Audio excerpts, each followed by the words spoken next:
The wind howled through the shattered ruins of the colony, carrying the scent of scorched metal and blood. Fires burned in the distance, casting flickering shadows over the bodies strewn across the broken streets. General Alexander Voss moved through the devastation with calculated steps, his pulse steady despite the chaos around him. He had long grown accustomed to the aftermath of war, but this was not war. This was annihilation. The Galactic Empire had descended upon Nova Helios, humanity's last bastion in this sector, under the pretense of a diplomatic accord. For years, Admiral Elias Voss had negotiated, believing that peace was possible. Alexander had warned him, argued with him, begged him to see the Empire for what it was, a machine of conquest built to consume and subjugate. But the old man had insisted, ever the strategist, ever the optimist, believing that humanity could forge its place among the stars without resorting to endless bloodshed. Now, his father lay in the center of the Imperial Plaza, surrounded by enemy banners, his once proud uniform soaked in crimson. Alexander stopped a few feet away, his breath slow and controlled. He wanted to run to him, to lift him up, to say something, anything, but he knew it was too late. The execution had been broadcast across the occupied sectors, a message to every surviving human. Resistance was futile, a warning wrapped in cold brutality. From the steps of the Imperial Command Center, Lord Scifi watched with impassive amusement, his reptilian features unreadable. The Empire's supreme strategist, a mind as sharp as it was ruthless, tilted his head as Alexander approached. "So, the sun arrives at last," Scifi mused, his voice a silken mockery. "Your father spoke of you often. He believed in you right to the end." Alexander clenched his fists. His breath came in slow, controlled measures. He would not break here. Scifi studied him like a scientist observing a specimen. "He begged for your life, you know. Even after he realized we would not honor the treaty, he still pleaded for your safety." Alexander's jaw tightened. He had known his father's faults, his idealism, his unwavering faith in diplomacy. But to think that Elias Voss had died believing his son was doomed, that was a wound deeper than any battlefield injury. "You made a mistake," Alexander said finally, his voice cold, deliberate. Scifi raised a brow, a faint flicker of curiosity passing through his expression. "Oh, do tell." Alexander took one last look at his father's body, then met Scifi's gaze. "You think this was a victory?" Scifi chuckled, a low, knowing sound. "Is it not?" He gestured to the shattered city, to the silent, lifeless streets.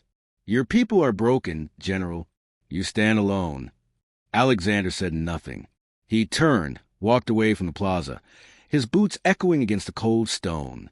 He heard the murmurs of the gathered soldiers, the hushed tones of imperial officers. Some watched him with amusement, others with unease. Scifi let him go, satisfied that the will to resist had been crushed. They had no idea what they had just done. The world blurred as Alexander moved through the ruins. He had no destination, no clear plan, only the raw, burning knowledge that the Empire had overplayed its hand. They believed that fear was enough, that grief would paralyze him, that humanity would scatter like dust. But grief was a spark, and fear was fuel. A voice crackled through the remains of his communicator. Weak, broken, but familiar. "General, come in." Alexander stopped. "I'm here." Static. Then command posts burned. Survivors scattered. The voice belonged to Captain Rains, one of his father's most trusted officers. If he was still alive, then others might be as well. Alexander exhaled slowly, the first threads of purpose weaving through his rage. The Empire had declared this the end of the war. They believed they had broken him, broken humanity itself. They would soon learn their mistake. Here's the second section of your story, continuing the momentum with intensity and purpose. The flames of Nova Helios had barely cooled when Alexander began to rebuild. Not the city, not the fallen defenses. Those were beyond saving. But the war, the fight, the resistance that the Empire believed dead, those could still be salvaged. He would not allow his father's death to be a quiet tragedy. It would be a reckoning. Through encrypted channels, he sent the first call, not to the scattered remnants of the human fleet. The Empire would expect that. No, He reached out to those who had no loyalty to the Federation, those who had lived in the shadows long before this war had begun. Mercenaries, exiles, those who had been cast aside by the same empire that now sat fat and gloating atop the ruins of his homeworld. The first to answer was Varric Steele, a former intelligence operative who had once sold secrets to the highest bidder. A man with no morals, no alliances, only a hunger for chaos and profit. He arrived alone, stepping into the abandoned war room beneath the wreckage of an old military outpost, his smirk sharp as a blade.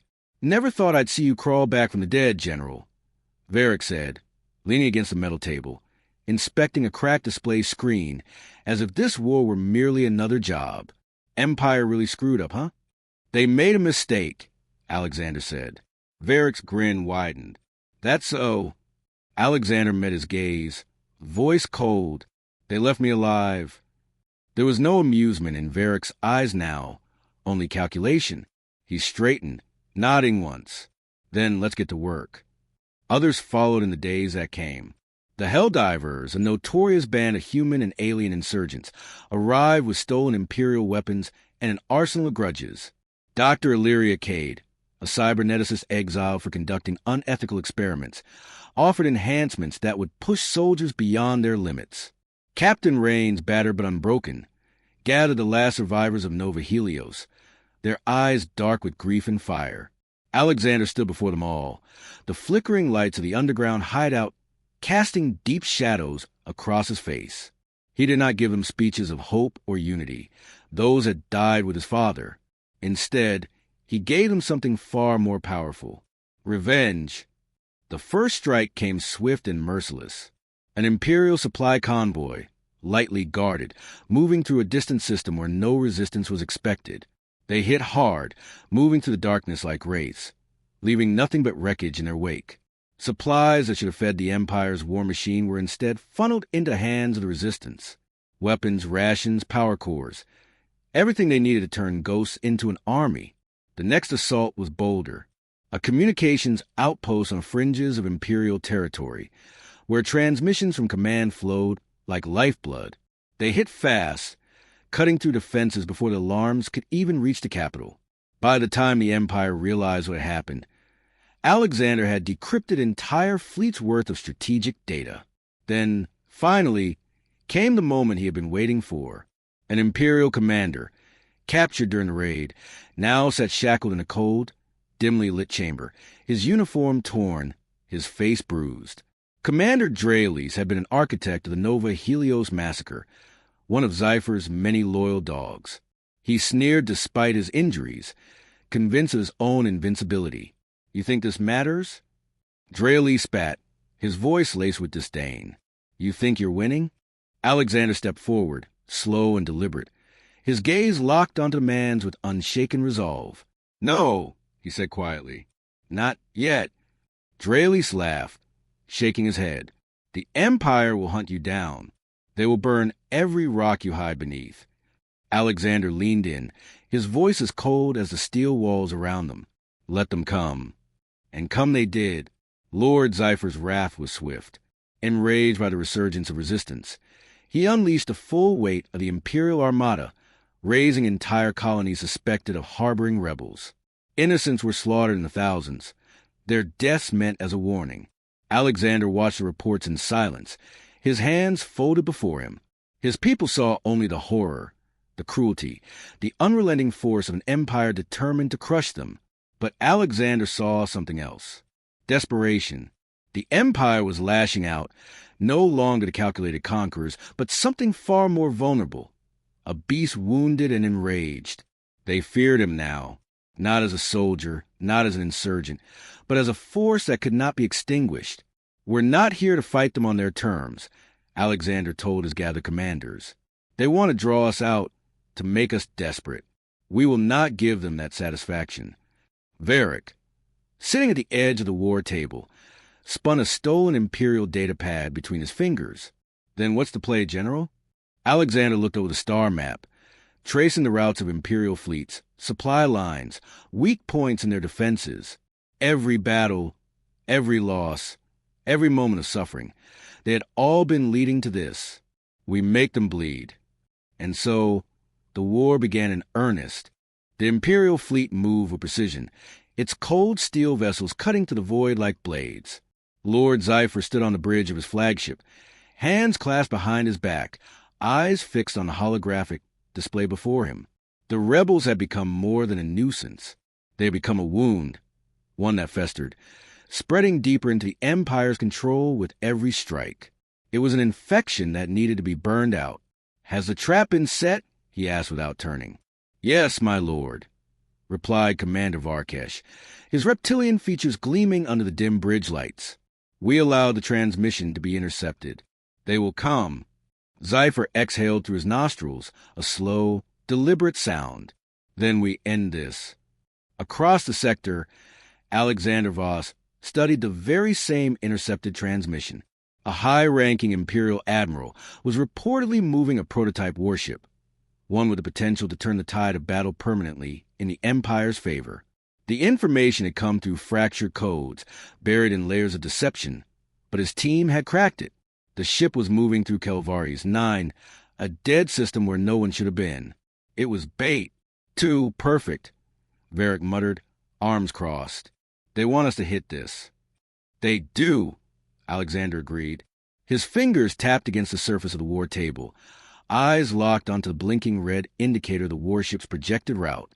"And that's why we take it anyway." Captain Rains frowned.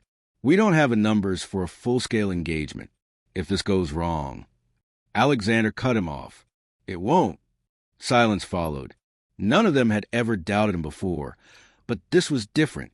This was walking into the Empire's hands knowingly, daring them to close their grip. Varric leaned forward, a slow grin creeping onto his face. "You have a plan." "I do." When the rebels struck, they did not come in force. They did not arrive in grand fleets, announcing their presence with cannon fire and formations.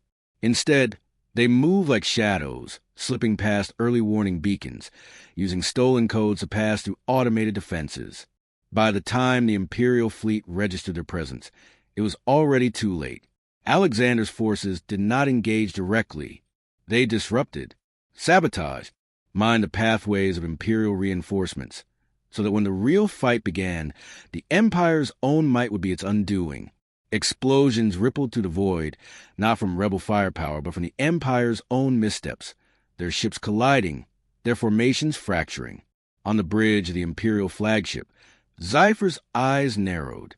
He had expected a direct attack, a desperate last stand, a clash of brute force.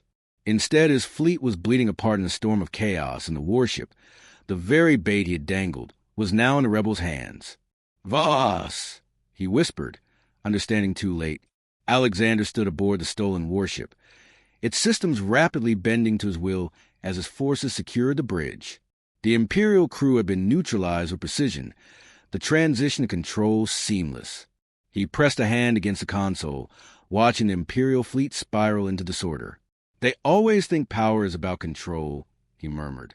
"But power is about knowing when to let things break." The warship's weapons came to life, not against the rebels, not against the fleet in pursuit, but against the very heart of the Imperial formation, turning the Empire's own prize into their greatest threat. Lord Scifi watched as the ships fell, as the fleet he had commanded with absolute confidence collapsed under the weight of its own arrogance. He exhaled, steady even in defeat. "Retreat," he ordered. The Empire had lost, but the war was far from over, and Alexander Voss, son of the man they had slaughtered, was only just beginning.